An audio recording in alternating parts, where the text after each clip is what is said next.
Guys, magluluto ako ng pinakbet. Ayan. Susi.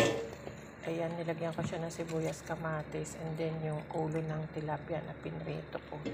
So, ang gulay natin is kalabasa, sitaw, at saka talong lang. So, ayan.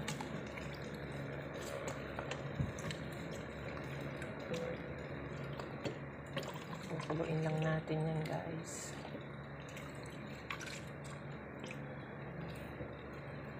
Bagong isda yung aking gagamitin. Laki ng tilapia na pinrito ko. So, yung ulo lang ang isahog ko, guys. Ayan, lagyan natin ng bagoong. Guys, inibabaw ko yung isda. Ayan, lagyan natin ng bagoong.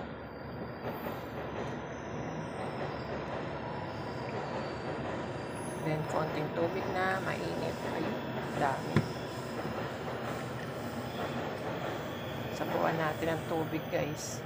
Ayan, guys, sinabawan ko siya ng bahagya. Ayan, tinubigan natin para hindi sobrang halat. So, pakukuluin lang natin yan, guys, hanggang sa lumambot yung gulay. And then, okay na yan. Guys, naka-isang kulo na siya. So, almost done na to.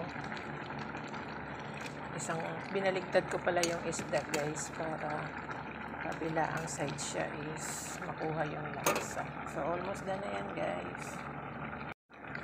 Ating pinakbet.